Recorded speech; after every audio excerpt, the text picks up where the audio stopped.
नमस्कार साथियों। हम सोल्व कर रहे थे, सीनियर क्लर्क का पेपर सोल्व कर रहे थे, जो कि आपके 26 जून और 2022 को कंडक्ट हुआ था। उसमें अपन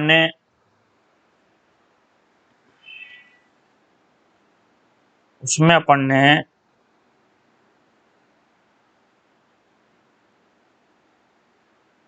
जो मैथ्स के प्रश्न छोड़े थे, तो वो मैथ्स के प्रश्न है 93 से 100 तक।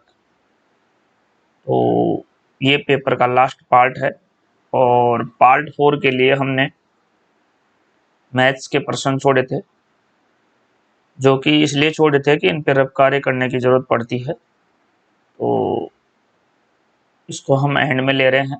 तो ये जो पार्ट 4 है, ये आपके मैथ से संबंधित हो जाएगा। 8 प्रश्न इसमें है, जो कि हम देख लेते हैं।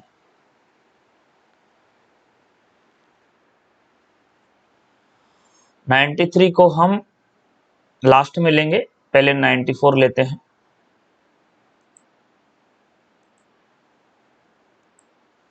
ये कह रहा है the age of a man after 15 years will be 4 times his age 15 years ago his present age is. आदमी की 15 वर्ष बाद की आयु, यानी आगे के 15 वर्ष के बाद की आयु और उसके 15 वर्ष पहले की आयु से 4 गुना हो जाएगी। तो वर्तमान आयु क्या है? तो ये 15 वर्ष आगे की और 15 वर्ष पहले की बात कर रहा है और वह प्रेजेंट में उसकी आयु पूछ रहा है। तो जो वर्तमान में उसकी आयु है, उससे 15 वर्ष पहले की और 15 वर्ष बाद की पे अपन कैलकुलेशन कर लेते हैं। तो हम इसको साथियों ऑप्शन के आधार पे देखेंगे। ये 15 वर्ष की बात कर रहा है, तो यहाँ से अगर 20 में से हम 15 निकालते हैं तो यहाँ 5 वर्ष रह जाती है, और 20 में यदि हम 15 जोड़ते हैं तो यहाँ 35 वर्ष हो जाती है। तो ये 4 गुना की बात कर रहा है, तो यहाँ तो 5 से 7 गुना हो जाती है। तो ये ऑप्शन तो बैठेगा नहीं। फिर बी में आते हैं, तो ये 15 वर्ष पहले की करता है, तो दे इसने 10 वर्ष दे रखा है, और ये जबकि बात 15 वर्ष पहले की कर रहा है, तो ये भी नहीं बैठेगा। अब ये 15 वर्ष पहले की बात कर रहा है, तो 15 वर्ष यहाँ जब माइनस करते हैं तो 0 हो जाएगा, और 15 से इसमें जोड़ेंगे तो 15 वर्ष ही आ जाएगा। जबकि ये 4 गुना की बात कर रहा है, तो 0 से 15 गुना हो जाएगा। तो ये ऑप्शन भी नहीं बैठेगा, इसको भी हम क्रॉस कर देंगे। जो लास्ट का ऑप्शन है उस पे आते हैं। यदि हम 15 वर्ष पहले जाते हैं तो 25 में से 15 कम करेंगे तो ये 10 आ जाएगा, और यदि हम 25 वर्ष से 15 वर्ष आगे जाते हैं तो 25 में 15 कर देंगे तो ये 40 आ जाएगा। तो हम ये देख रहे हैं कि प्रश्न ये कह रहा है कि पूर्व की आयु से 4 गुना हो जाएगी, तो ये 10 का 4 गुना 40 यहाँ हो गई है। तो आपका यहाँ डी ऑप्शन करेक्ट हो जाएगा। तो उसकी अगर वो वर्तमान आयु पूछ रहा है तो वर्तमान आयु आपकी 25 वर्ष हो जाएगी। तो हम इसको ऑप्शन के आधार पे हमने इसको सोल्व किया है, तो ये ऑप्शन डी इज यहाँ करेक्ट है। प्रश्न नंबर 95 है, एक बेईमान ग्वाला क्रय मूल्य पर दूध बेचने का दिखावा करता है। तो मैं ये बता दूं साथियों कि दूध वाले ईमानदार कहाँ होते हैं? दूध वाले तो पानी मिलाते ही मिलाते हैं। तो ये ग्वाला बेईमान है। तो वैसे भी दूध वाले मैक्सिमम अपने लाभ के लिए पानी तो मिला ही देते हैं।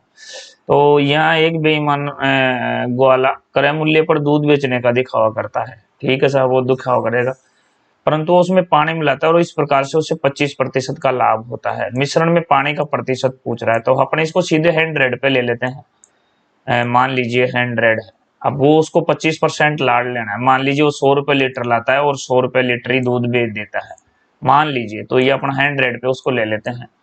100 रुपए लीटर लाया, 100 रुपए बेच दिया, लेकिन वो 25% का इसमें लाभ कमाता है।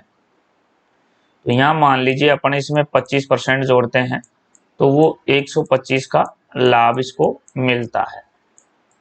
तो यहाँ पे जो आपका ये है 100% हो जाता है, तो 100 का लाता है, 25 का बेचता है, तो यहाँ पर उसको 25 का लाभ हो जाता है। तो इसमें वो पानी का प्रतिशत पूछ रहा है कि इसमें कितना प्रतिशत पानी मिला है।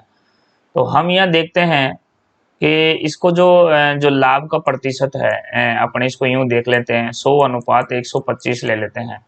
100:50 में अपन देखते हैं कि ये 4 बार और 25 से ये 5 बार, तो उसका जो मिश्रण है उसका जो अनुपात है ये 4:5 है। तो 100 पर हम इसको निकालते हैं तो ये जो 4 पे निकालेंगे तो ये 80 रह जाएगा। तो इसका मतलब ये 4 है और ये 5 है, तो इसका मतलब वो 80 रुपये लीटर ला रहा है और वो 100 रुपये लीटर बेच रहा है। तो इसका मतलब वो 80 पे 20 रुपये कमा रहा है। तो ये 20 रुपये है जो आपका 25% है। तो इसका मतलब 100 में से अपन माइनस 80 करेंगे तो ये आपके 20% आ जाएगा। तो यहाँ जो उसका मिश्रण का प्रतिशत है वो 20% है। तो यहाँ ऑप्शन 20 करेक्ट है। नेक्स्ट मान लिया यदि एक संख्या के 60% का मान 36 है तो संख्या क्या है? 60% का मतलब वो कह रहा है 36 है, तो ये 36 है 60%। तो यहाँ अपन 60 नीचे रख देते हैं और गुणा 100 कर लेते हैं। तो यहाँ पे 0 से 0 कट जाएगी और ये 6 बार कट जाएंगे और 6 को 10 से इंटू करेंगे तो 60 आ जाएंगे। इस प्रकार यहाँ ऑप्शन सी करेक्ट हो जाएगा। वैसे ही अपन जो 97 है उसको देख लेते हैं। एक धनराशि 2 वर्षों में 756 रुपये होती है, ठीक है। 3.5 वर्षों में वो 873 रुपये हो जाती है। साधारण ब्याज की वार्षिक दर पूछा है, तो वार्षिक दर के लिए अपने को मूलधन निकालना पड़ेगा। तो सबसे पहले मूलधन निकालते हैं। यहाँ से शुरुआत ये करते हैं अपन कि ये जो 756 है ये 2 वर्षों का है। 2 वर्षों में 756 हो जाते हैं, तो ये 2 वर्षों में 756 हो जाते हैं। और 3.5 वर्षों की ये बात कर रहा है, तो 3.5 वर्षों में 873 हो जाते हैं। तो यहाँ जो 3.5 और 2 वर्ष के बीच का अंतर है ये 1.5 यानी 1.5 साल है। तो 1.5 साल में इसका जो ब्याज बन रहा है वो अपन माइनस कर लेते हैं। 873 में से माइनस कर लेते हैं, 756 माइनस कर लेते हैं। तो यहाँ जो 117 आ रहा है वो आपके 1.5 वर्ष का ब्याज आ रहा है। ये जो 117 आ रहा है वो 1.5 वर्ष का ब्याज हो रहा है। तो अपन इसको यहाँ ले लेंगे। अगर हम इस 117 को यहाँ ले लेंगे, यानी कि ये 1.5 वर्ष का आ रहा है, आपके 117 आ रहा है। तो ये 2 वर्षों का अपन ने निकालना है, क्योंकि 2 वर्षों में ये 756 हो रहा है। तो यहाँ रख देंगे अपन 2, तो यहाँ इंटू 10 कर लेंगे पॉइंट उठाने के लिए। तो ये 15 में 3 बार कट जाएगा, ये 2 बार कट जाएगा, और ये 3 से आपके 3 3 9 और 39 बार कट जाएगा। तो ये आपके आ गया 156 आ गया। 156 अब 756 में से माइनस कर देंगे तो ये आपके 600 रुपये आ गए। ये 600 रुपये आपका मूलधन आ गया। तो मूलधन पे अपन इसको सोल्व कर लेंगे। मूलधन पे इसको सोल्व करेंगे तो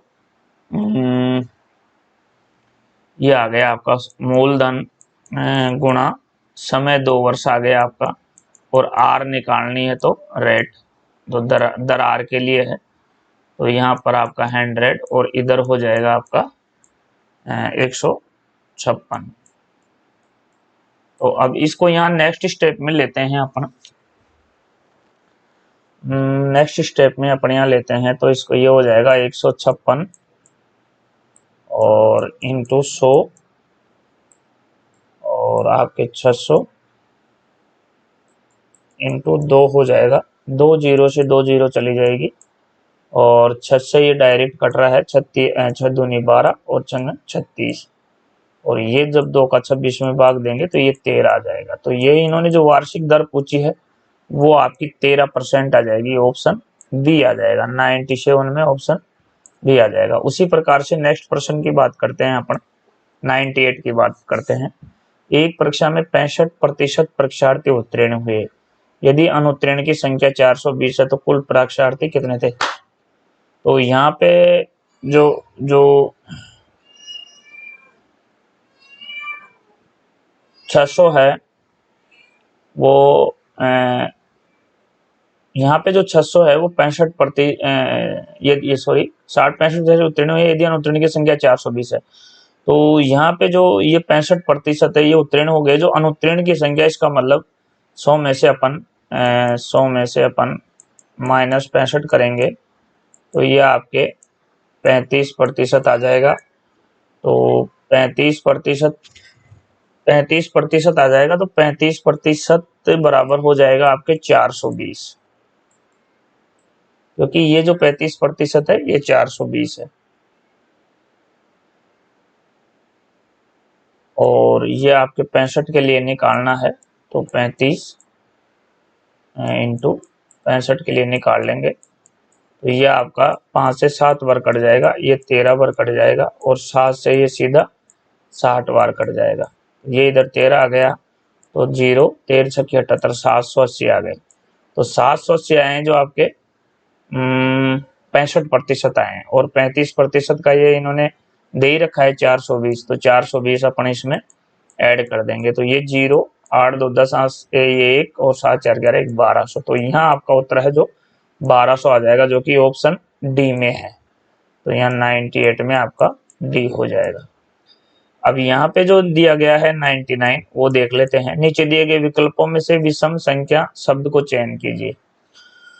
तो यहाँ विषम कौन सा है देख लेते हैं। तो ये 31 एक ऐसा अंक है जो खुद से ही विभाजित होता है, बाकी कोई दूसरी संख्या से विभाजित नहीं होता। 41 भी एक ऐसा संख्या है जो खुद से ही विभाजित होती है, दूसरे से नहीं होती है। 61 भी ऐसी संख्या है जो खुद से ही विभाजित होती है, दूसरी संख्या से विभाजित नहीं होती। तो ये तीनों एक श्रेणी में आ जाती हैं।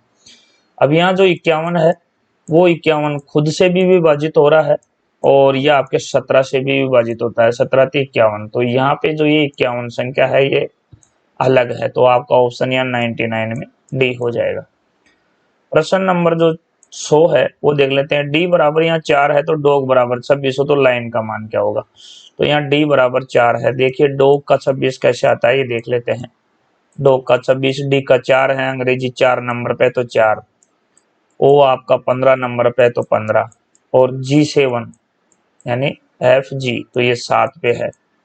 तो 15 और 4 19, 19 और 7 26, तो ये 26 आ गया। तो ये डॉग का मान आ गया आपका 26 जो कि यहाँ दे रखा है, डॉग का मान 26 है। तो ये लाइन का पूछ रहा है तो लाइन के लिए अपन जोड़ लेंगे, LON को जोड़ देंगे। तो L आता है आपका 12 पे, I आता है 9 पे और O आता है 15 पे और N आता है आपका 14 पे। तो इनको जोड़ेंगे तो ये आपके 15 और 14 गुण 30 और 9 38 और 12 50 आ गए। तो ये जो 50 आए हैं, ये जो 50 आए हैं ये आपके ऑप्शन बी में है। तो यहाँ ऑप्शन बी इज करेक्ट हो जाएगा। इसी प्रकार से अब लास्ट चलते हैं अपन 93 जो छोड़ा था। 93 में थोड़ा सा क्लियर कर दूं आपको कि इसका उत्तर राउंड ये जो 93 है, हम ये तो नहीं कह सकते कि प्रश्न गलत है, लेकिन ये जरूर है कि इसके चारों उत्तर गलत है। प्रश्न को गलत नहीं कह सकते, लेकिन ये जरूर कह सकते हैं इसकी जो इसके उत्तर हैं वो चारों गलत हैं। जो इसके उत्तर आ रहे हैं वो किसी भी ऑप्शन में नहीं है, तो इसके उत्तर गलत हैं। इसके जो उत्तर आ रहे हैं वो मैं आपको बता देता हूँ। यहाँ इन्होंने पूछा है कि किसी निर्दिष्ट धनराशि 3 वर्षों में 49,400 हो जाती है, उसी ब्याज दर पर वो 5 वर्षों में 50,400 हो जाती है। तो ब्याज दर पूछा है जो कि अपन ने सोल्व किया था अभी, ये प्रश्न सोल्व किया था आपके 97 सोल्व किया था। ये इसी के अनुरूप है, सेम इसी का डिजाइन प्रश्न है। तो इसको अपन सोल्व कर लेते हैं। यहाँ ये कह रहा है आपके 3 वर्षों में ये बोल रहा है 49,100 हो जाती है। मान लीजिए 49,100 हो जाती है, मान लीजिए क्या है ही 49,100, और ये 5 वर्षों की बात कर रहा है तो 5 वर्षों में ये आपके 50,400 हो रही है। इसका मतलब ये हुआ कि ये 2 वर्षों में 1,000 रुपये बढ़ गई, 49,400 से 50,400, यानी कि 1,000 रुपये इसमें बढ़ गए। तो ये 1,000 रुपये बढ़ गए, ये 2 वर्षों में बढ़े हैं, तो ये 2 वर्षों का ब्याज है 1,000 रुपये। अब अपने को ब्याज दर प्रति वर्ष निकालने के लिए मूलधन निकालना पड़ेगा। तो जो ये 3 वर्ष का 49,400 रुपये है, इसमें से अपन 1,000 घटाते हैं तो ये आपका मूलधन आ जाएगा। 1,000 घटाते हैं तो ये 48,400 रुपये आपका मूलधन आ जाएगा। अब इसमें अपन ब्याज दर निकाल सकते हैं। कैसे निकालेंगे वो देख लेते हैं। यहाँ पे आपका मूलधन आ गया 48,400। फिर आपको चाहिएगा समय, तो समय आपका यहाँ 3 वर्ष है। फिर आपको दर निकालनी है तो आर लिख देते हैं, नीचे बटे 100 में डाल देते हैं, और इसका जो यहाँ पे ब्याज आया है वो आया है आपके 1,000 रुपये 2 वर्षों का। तो अब इसको जब अपन देखते हैं यहाँ कर लेते हैं, तो ये 1,000 इंटू 100 बटे नीचे में डालेंगे अपन 48,400 इंटू 3 डाल देंगे। तो यहाँ 2 जीरो से ये 2 जीरो साफ हो जाएगी। अब यहाँ आता क्या है, यहाँ आता है आपका 1000 बटा 1532 आते हैं। अगर ये 484 को इंटू 3 से करेंगे तो ये आपके आ जाएंगे 3 चौक 12, 8 चौक 32 और 1 33 और 4 तिया 12 और 3 15, 1532 आ जाते हैं। तो ये जो आपके 1000 बटा 1532 आते हैं, यही आपका आंसर है। इसका कहने का मतलब है कि ये जो दर आएगी ब्याज की दर, ये 1% से भी कम आएगी। तो जब हम इसको काटेंगे, जब इसको कैलकुलेशन करेंगे, काटेंगे, तो ये आपके 0.6527 आगे तक ये, यानी 0.652 तक ले लेते हैं, 3 अंकों तक। तो कहने का मतलब ये है कि ये 1% से भी कम दर आ रही है। ये आ रही है 0.652%, यानी 1% से भी ये कम आ रही है दर, 1% से भी कम आ रही है। ये 0.652 आ रही है, जो कि किसी भी ऑप्शन में नहीं है। तो यहाँ चीज चारों उत्तर गलत हो जाएगा। इसकी जो दर आएगी 652, 3 अंकों तक ले लेते हैं तो ये आएगी। 2 अंकों तक ले लेते हैं तो आप 65 तक आ जाएगी। 0.65 दर, ये दर इसका आंसर आ जाएगी, यानी 1% से भी कम आएगी। तो ठीक है साथियों, ये थे मैथ्स के प्रश्न और इसी के साथ आपका सोल्व हो गया है सीनियर कलर का पेपर, जो कि आपके कंडक्ट हुआ था 26 जून और 2022 को ये कंडक्ट हुआ था। लेटेस्ट पेपर था, जो कि हम इसमें 110% थे मैथ्स सही, तो हमने सारे सोल्व कर लिए हैं। तो चलिए, thank you very much, thanks for watching this video. हम फिर मिलेंगे एक नए पेपर और एक नए वीडियो के साथ, तब तक दीजिए आज्ञा। Thank you very much. जय हिंद, जय रेलवे।